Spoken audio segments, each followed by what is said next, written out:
primeiro lugar, eu gostaria, embora ausente nesse momento, porque retornou à comissão, cumprimentar o senador Paulo Paim por essa iniciativa dessa sessão solene em homenagem aos 30 anos do DIAP.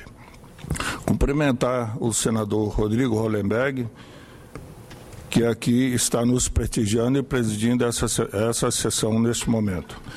Toninho, nosso diretor de comunicação do DIAP, e o Clemente, que é o diretor técnico do DIEESE, que aqui também nos honra. E a todos os presentes, funcionários aí, componentes do corpo técnico do DIEESE, também que está presente, do DIAP, toda a equipe que trabalha com o Toninho, diretores do DIAP, que aí se encontram também, e demais sindicalistas que hoje, e filiados, né, que estão nos prestigiando. Eu não vou me alongar porque, primeiro, o senador Hollenberg já contou toda a história do DIAP, né? Então, com o seu conhecimento, né, desde a fundação do DIAP, tudinho, e eu não vou me alongar porque o Toninho praticamente vai falar sobre o trabalho que o DIAP vem realizando, porque a história do DIAP o senador já a contou aqui para nós, tá bom? Então, eu gostaria nesse instante de agradecer a oportunidade, viu, senador, e dizer que o DIAP continua e continuará por muitos e muitos anos ainda prestando o seu serviço a todos os congressistas. Muito obrigado. Muito obrigado, doutor Epaminondas, pelas suas palavras, e passo agora com muita registro a presença aqui entre nós do ministro Carlos Matias, também registro Moisés Marques, diretor da Terra Cap, e passo a palavra, nesse momento, ao senhor Antônio Augusto Queiroz, diretor de documentação do Departamento Sindical de Assessoria Parlamentar. A gente fala formalmente, com muita formalidade, Antônio Augusto Queiroz, mas para todos nós é o Toninho do DIAP. Em primeiro lugar, gostaria de cumprimentar meus colegas de mesa, o senador Rodrigo Hollenberg, uma das melhores revelações da política do Distrito Federal, um parlamentar cuja trajetória é elogiável sob todos os pontos de vista. Quer dizer, você não há nenhuma acusação do ponto de vista ético ou moral que comprometa a biografia do senador. O seu trabalho em favor do Distrito Federal e do Brasil é inestimável, todos nós conhecemos a sua dedicação, a sua seriedade, e o seu grau de influência aqui no Congresso é mensurado frequentemente, tanto pelo DIAP, que há 20 anos faz esse levantamento a partir de 3 critérios, o institucional, que é o posto que o parlamentar ocupa na estrutura da Casa, o reputacional, como é que ele é visto pelos seus colegas, jornalistas, analistas, etc., e o decisional, como é que ele se comporta frente a situações concretas. E em todas as oportunidades no plano federal, no seu mandato como deputado e como senador, figurou na lista do DIAP preenchendo os 3 requisitos, que não há necessidade de preencher necessariamente os 3. E o Rodrigo sempre os preencheu, ou seja, sempre atendeu a todos esses quesitos. Há outras instituições que também aferem a atuação parlamentar. Uma consultoria importante aqui de Brasília, a Arco Advice, que também o Rodrigo figura na sua publicação Elite do Congresso, e o portal Congresso em Foco, que também afere sob uma outra perspectiva. O DIAP analisa sobre o grau de influência. O Congresso em Foco analisa sobre o aspecto da qualidade do parlamentar, ou seja, é analisado a partir de consulta pela internet, do ponto de vista do serviço que presta à população, da qualidade desse serviço, da postura ética, etc. E o Rodrigo também sempre figura entre os mais influentes lá. Então é com muita satisfação que o DIAP tem aqui no Rodrigo um amigo, um colaborador, um entusiasta, uma pessoa que há uma sintonia fina entre o seu pensamento e o pensamento da entidade. É um pensamento republicano que honra muito aqui o Distrito Federal como nosso representante aqui no Congresso. Eu queria também cumprimentar o nosso diretor superintendente, o Epaminondas Lino de Jesus, que é um entusiasta do DIAP, sempre deu espaço como superintendente para que a equipe pudesse trabalhar, estimulou, apoiou. Então, uma figura para a qual nós temos um carinho muito especial.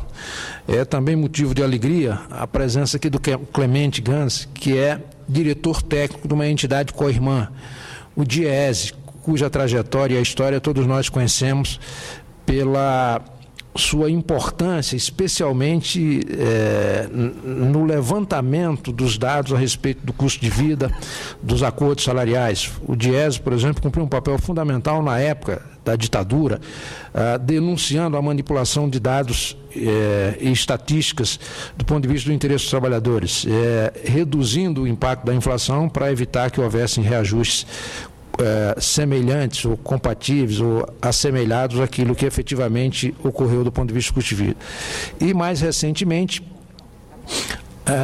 além de ter hoje uma das bases de dados mais importantes do Brasil, não deixa a dever a nenhuma universidade a sua base de dados, constituiu uma universidade para formar trabalhadores, servidores públicos, militantes sociais, e que está cumprindo esse papel fundamental. Então, tem uma universidade que forma cidadãos, além de uma base de dados, como disse, com todos os acordos, que é um parâmetro importantíssimo para a atuação de todos. Queria cumprimentar também os colegas do corpo técnico aqui presente, a doutora Zilmar, a doutora Josilma, o ex-diretor Moisés, o amigo e diretor da CUT, Pedro Armengol, o Edson do Mozap, o Vanderlindo, presidente da entidade, e os demais colegas aqui presentes, como o Chiquinho, a dona Josefa, entre outros amigos da entidade. Queria, para não me alongar muito, tecer apenas rápidas considerações a respeito da importância do trabalho de uma entidade como o DIAP. O DIAP cumpre um papel fundamental como órgão de assessoramento, mas também como órgão de pressão, e atua em defesa dos interesses dos assalariados de um modo geral, mas também se preocupa com a cidadania no sentido amplo, de buscar o aperfeiçoamento das instituições, de valorizar o aperfeiçoamento dessas instituições, porque especialmente no Brasil, nos últimos tempos, e mais recentemente com maior ênfase, tem havido uma certa desilusão com a política, um descrédito com as instituições. Isto é péssimo para a democracia e principalmente para o povo mais humilde, porque a consequência disso é uma desorientação política e uma desagregação social. Num ambiente como esse, é fundamental fazer o que o DIEESE está fazendo, criar uma universidade, e o que o DIAP tem feito, que é investir em educação política, em formação política. Nós estamos convencidos que não existe solução para os problemas coletivos fora da política. As grandes conquistas da humanidade resultaram de decisões políticas. As 5 gerações de direito foram resultado de decisão política. Os direitos civis no século XVIII, os direitos políticos no século XIX, os direitos sociais no final do século XIX, início do século XX, os direitos coletivos e difusos, os direitos bioéticos, enfim, uma série de conquistas fundamentais que são resultado de decisão política. Se a gente pegar apenas os últimos 3 anos, para dar exemplo do quanto é importante esse trabalho de pressão das entidades sindicais, das centrais, dos trabalhadores de um modo geral, na perspectiva de melhorar as condições de vida dos trabalhadores. Citaria um conjunto de leis que não existiriam caso não houvesse essa pressão, essa fiscalização. A lei que instituiu uma política de recuperação do salário mínimo, que o DIEESE teve um papel importantíssimo na elaboração, logo depois da Constituição de 88, juntamente com o DIAP. A correção da tabela do imposto de renda, que tem sido, antes era ano a ano, agora está sendo pelo menos pelo mandato de 4 anos, um mandato governamental. E precisamos renovar isso agora, o salário mínimo em 2015 e a tabela do imposto de renda em 2014. Nós aprovamos aqui no Congresso, com a nossa ajuda, um projeto transformado em lei que cria a certidão negativa de débito trabalhista, que obriga qualquer prestador de serviço a estar em dia com as obrigações trabalhistas para poder ser contratado, vender produto ou serviço ao governo. Conseguimos a ampliação do aviso prévio de 30 para 90 dias, isso é uma conquista importante, o reconhecimento do teletrabalho, a ratificação da Convenção 151 da OIT, o adicional de periculosidade para os vigilantes, o Vale Cultura para os trabalhadores de baixa renda, a isenção do imposto de renda incidente sobre uma parcela da participação dos trabalhadores nos lucros e resultados. E, mais recentemente, a PEC, ou a emenda constitucional, que estende aos trabalhadores domésticos os mesmos direitos dos trabalhadores, os demais trabalhadores urbanos e rurais. Então, apenas para citar 10 exemplos dos últimos 4 anos que foram resultado dessa fiscalização, dessa presença. Mas o órgão não se limita à defesa dos trabalhadores, como as entidades sindicais de um modo geral. Ela busca avançar no sentido de que se inclua na sua agenda temas que eliminem a cultura do segredo na vida pública, né? Que dê mais equidade nas disputas eleitorais e que também amplie a transparência e o controle social. Nesse particular, eu queria citar algumas leis que o DIAP também colaborou no sentido de que elas pudessem ter sido aprovadas e sancionadas pelo presidente ou promulgadas pelas casas do Congresso. Eu citaria a Lei de Combate à Compra de Votos, uma iniciativa da CNBB que contou com o nosso apoio prontamente. A Lei Geral de Acesso à Informação, a Lei Complementar que instituiu Ficha Limpa, a Lei de Conflito de Interesse, a Lei Capiberibe, que é uma lei que obriga os entes estaduais e municipais a divulgar em tempo real as despesas governamentais. A lei criou a Comissão da Verdade e, mais recentemente, a emenda que o presidente Renan promulgou dia 28 último, que abre o voto dos parlamentares em 2 pontos importantíssimos, que é a cassação de mandatos e a apreciação de vetos presidenciais. A regra no parlamento é votar aberto. Haviam exceções, 4 exceções, agora ficaram apenas 2. Eleição da mesa, né? E apreciação do nome de autoridades. Fora disto, o representante não terá mais direito a voto secreto. Então, há uma série de conquistas, eu não quero me alongar, o presidente certamente tem outros compromissos, mas eu queria apenas registrar que as manifestações de junho, por exemplo, e aqui eu concluo dizendo isso, foram produtos, em certa medida, da insatisfação do cidadão com as instituições públicas de um modo geral. E o cidadão se manifestou em 4 das suas 5 dimensões. Ele se manifestou na dimensão de eleitor, porque não tem se sentido representado, e essa promulgação da PEC foi uma medida importantíssima na resposta às ruas. E por que o eleitor não se sente representado? Porque ele é o titular do poder, ele apenas delega para que alguém em seu nome possa legislar ou administrar, mas tem que ser com base num programa com prestação de contas e alternância no poder. E nem todos os homens públicos detentores de mandato têm tido esse cuidado. Isso é preocupante porque as pessoas se afastam da política. A segunda dimensão foi a dimensão de contribuinte. A percepção geral é que o dinheiro público é mal aplicado, aquele que decorre da arrecadação de tributos, e que vai para financiar empresários que se apropriam desses recursos, que vai para financiar estádios que pobre não participa, que vai para desvio de conduta, etc. e tal.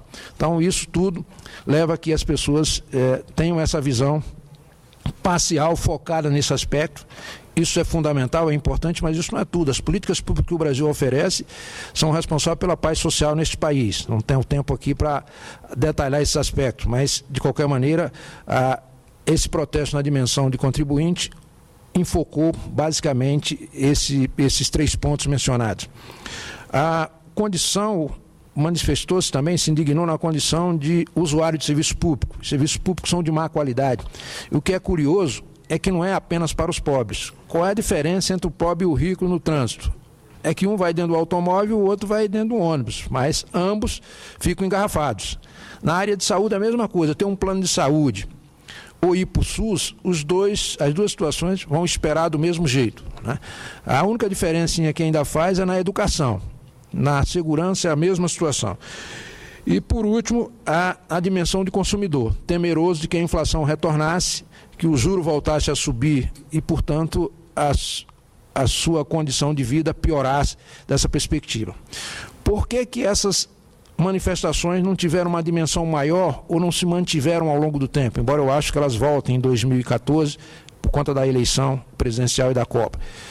Basicamente por uma razão, porque na 5ª dimensão do cidadão, que é a de trabalhador, como classe, não se manifestou. E por que não se manifestou? Porque, em tese, levando em consideração custos e benefícios, entendeu que a situação estava razoavelmente boa do ponto de vista da melhoria da renda e do ponto de vista da geração de empregos. O índice de desemprego no Brasil hoje é muito baixo e está havendo aumento de renda, como as pesquisas do DIEESE comprovam isso. E se os trabalhadores tivessem ido como classe, 3 coisas teriam acontecido. Aliás, 2 teriam acontecido e uma teria sido evitada. esses movimentos de baderna que começou a haver em determinadas manifestações, com a participação dos trabalhadores e suas entidades, certamente isso não aconteceria. Segundo lugar, estaria na pauta com certeza um questionamento da política econômica se os trabalhadores tivessem ido para a rua. E terceiro, certamente haveria o pedido de destituição de governo na medida em que estaria insatisfeitos, e esses pontos não estavam presentes. Então, reitero e concluo dizendo que a política é fundamental, ela precisa ser fortalecida, não existe solução fora da política. Quem desdenha da política o faz ou por ignorância, que são as principais vítimas do processo político, ou por má fé, que são aqueles que querem que as pessoas de bem se afastem desse processo para que elas se apropriem do aparelho do Estado, porque enquanto não inventarem outra solução, a democracia é que vai prevalecer. O Estado moderno é que vai prevalecer. E ele tem 3 monopólios: o de legislar, o de tributar e o de arregimentar exército, para fazer cumprir as suas decisões. E nessas 3 dimensões, formuladas por intermédio de políticas públicas, sempre são feitas por meio das instituições e, em consequência, por meio de pessoas eleitas diretamente. Então, você afastar a população disto significa dizer que ela não terá participação na influência nos destinos da nação, já que não participou diretamente disso.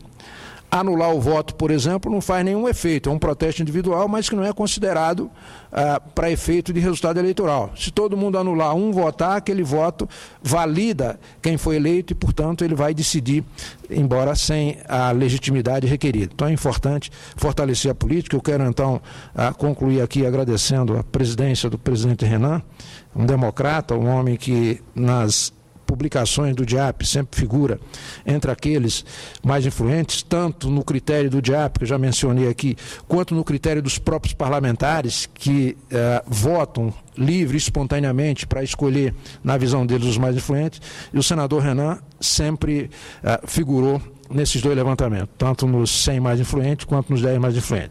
É um democrata, como já disse, um homem comprometido com a transparência e a democracia. Tomou uma série de iniciativas no Senado Federal muito importante em resposta às urnas. Infelizmente, nem todas elas ainda foram transformadas em políticas públicas, transformadas em lei, mas estão em andamento. Então, esse pioneirismo é motivo de elogio e parabéns pela iniciativa, presidente.